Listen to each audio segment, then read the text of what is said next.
Muy buenas tardes o noches, hermana. Iniciemos. Padre, gracias por tu bondad para con nosotros y permitirme estar aquí e intercambiar un poco de conocimiento. Gracias, Señor, por tus bendiciones, por estar presente en nuestras vidas. Ahora nos preparamos para recibir la cápsula sobre gramática preparada para hoy. Que toda la gloria sea para ti, mi Señor.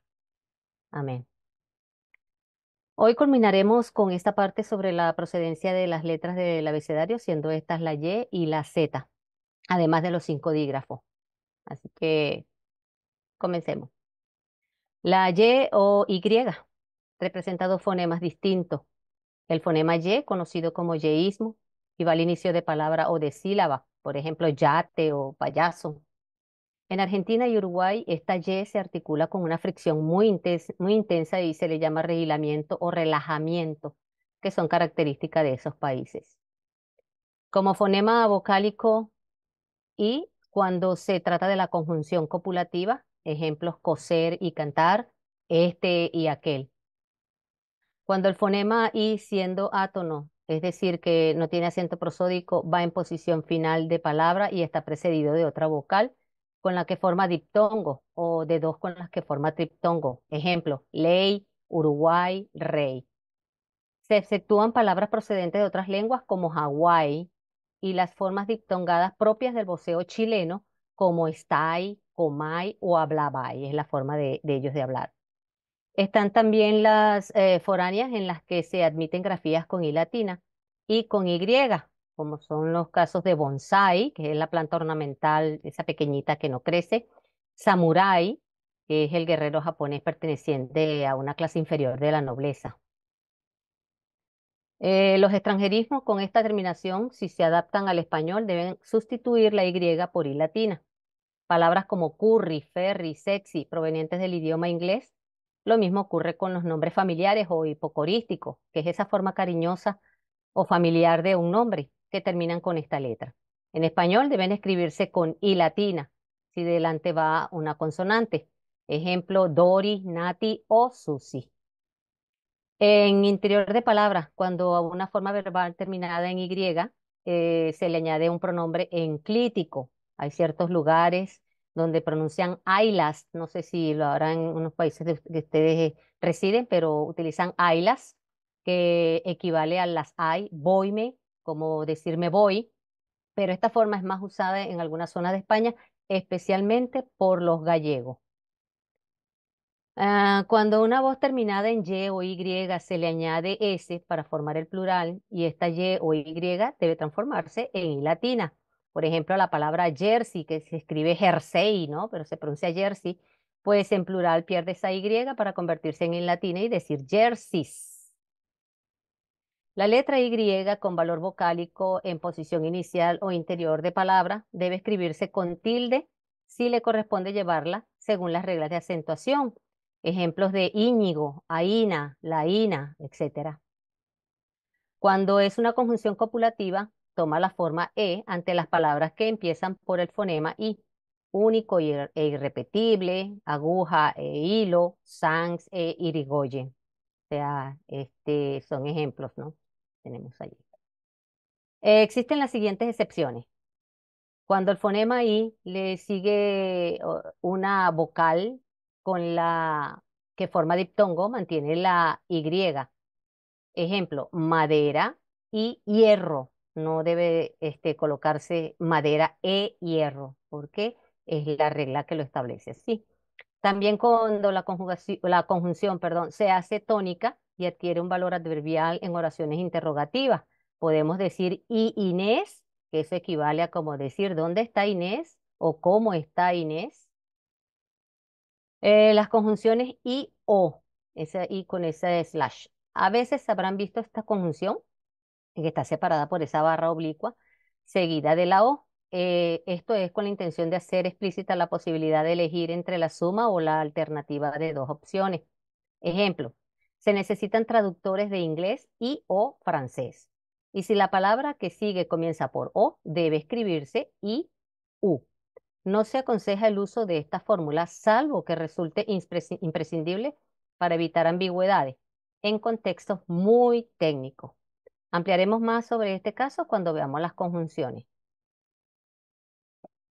La Z tiene dos fonemas consonánticas según las zonas. En las de hablas del centro y norte de España representa el fonema interdental fricativo sordo, que es lo que conocemos como la Z, zapato. En las hablas del suroeste peninsular, en Canarias y en toda Hispanoamérica, representa el fonema predorsal fricativo sordo, zapato, en este caso, en este ejemplo que estoy usando. Ya habíamos hablado de estos fenómenos cuando referimos las letras C y S. Estos casos reciben los nombres del ceseo o ceseo, que es lo que estábamos trabajando y sucede también con esta letra. Se escribe Z para representar estos fonemas antes las vocales A, O, U. Ejemplo, plaza, zona, azúcar. Y en posición final de sílaba o de palabra como hazme reír, azteca, paz. También puede aparecer esta letra por razones normalmente etimológicas ante las vocales e I. Ejemplos como Zeugma, Nazi, Zeppelin, Sigurat, entre otras. Ahora pasamos a los dígrafos. Pero, ¿qué es un dígrafo? Es la secuencia de dos letras que representan un solo sonido. Los dígrafos no son considerados letras, pues una letra es un grafema, es decir, un signo gráfico simple. En cambio, el dígrafo es una secuencia de grafemas o letras. En la lengua española existen únicamente 5 dígrafos, además de las 27 letras del abecedario. El dígrafo che apareció en el castellano con el compuesto CT latino. Ejemplo como nocte se transformó en noche. Antiguamente las palabras caldeo, Cristo y monarquía se escribían con che y en una de sus vocales llevaba un acento circunflejo, que es el que ven allí, y tenía sonido de K, denotándose así el origen griego o grecolatino. La L, junto al dígrafo che, comenzaron a usarse en 1803 hasta el 2010, que fueron consideradas como letras del abecedario español.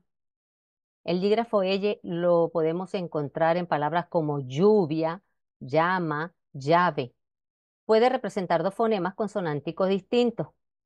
La mayoría de los hispanohablantes la pronuncian como ye y se denomina yeísmo, fonema extendido en amplias zonas de España y de América, lo que hacen del yeísmo un fenómeno aceptado en la norma culta. Y como eshe en zonas que ya habíamos mencionado cuando referimos a la Y o Y en los países de Argentina y Uruguay, donde es común que estos sonidos se articulen con una fricción muy intensa llamado reigilamiento o relajamiento, ya lo habíamos dicho. Hay algunas recomendaciones a considerar. Una de ellas es que debe evitarse la pronunciación de esta elle como li. Ejemplos de caballo por caballo. Otra es que algunas zonas se registra como fenómeno dialectal la pérdida de la consonante palatal, sobre todo ante la vocal I, es decir, mencionar apellido por apellido o mantequilla por mantequilla. Otra consideración es sobre las voces extranjeras que contienen este dígrafo.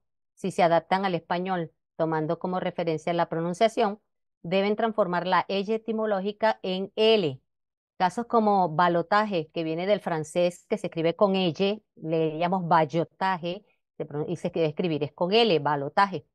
Así se le llama al proceso del sistema electoral, balotaje. También tenemos la palabra o el ejemplo pullover, que viene del inglés, que se escribe también con L, para leérselo literalmente pullover, pero su pronunciación es pullover, que se refiere a lo que es el suéter o el jersey. Y estas palabras, por supuesto, derivan del inglés. Y por último, el fonema elle nunca aparece en español en posición final de palabra. De ahí que los extranjerismos con dicha configuración gráfica, al adaptarse al español, cambia la elle por la L. Caso es como el ejemplo de krill.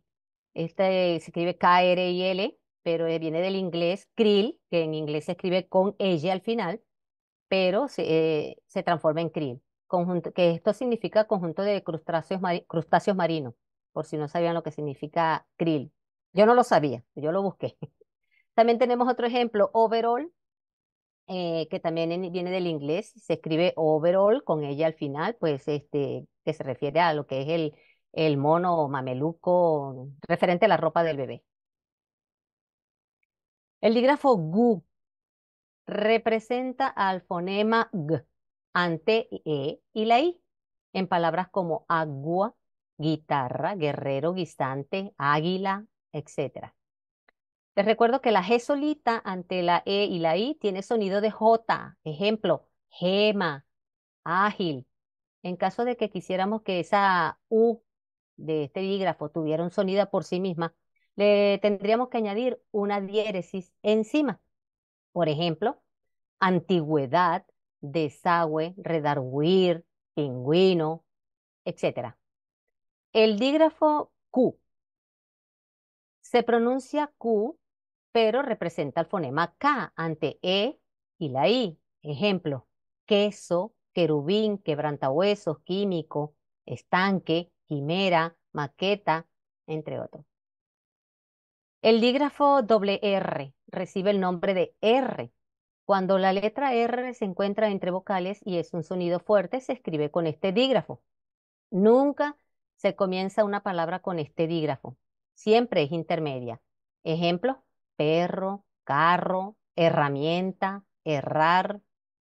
El prefijo de negación in, la in, que encontramos en las palabras como innegociable, incapaz, se sustituye por ir, o sea, ir, siempre que la palabra comience con la letra R. Entonces deberíamos escribir la letra R dos veces.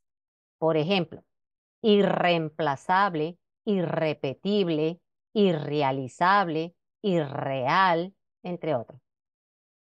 Cuando escribimos palabras compuestas, si la primera termina en R y la segunda comienza por la misma letra, esta se deberá doblar. Por ejemplo, pararrayos o petirrojo.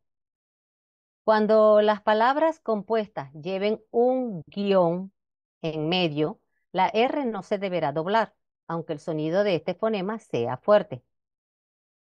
Por ejemplo, greco-romano, greco-ruso. Ay, ¿qué le está pasando a esta pantalla? Un momentito, a ver. Por ejemplo, ya le dijimos ejemplo. Dos consideraciones generales. No me quiere funcionar ahora sí. Dos consideraciones generales. Los dígrafos no pueden ser separados en sílabas diferentes y la forma mayúscula de los dígrafos, solo la primera letra debe escribirse con mayúscula. En conclusión, tenemos que el alfabeto español consta de las mismas 26 letras presentes en muchas otras lenguas indoeuropeas, como el inglés, italiano, y agrega una más, la letra ñ, para tener un total de 27 letras, además de los 5 dígrafos, que son combinaciones de letras que representan otro sonido. Esta es la bibliografía utilizada en la cápsula de hoy, en la que pueden verificar y ampliar sobre los casos que referimos el día de hoy. Gracias por su atención. Hasta nuestra próxima cápsula. Bendiciones para todas.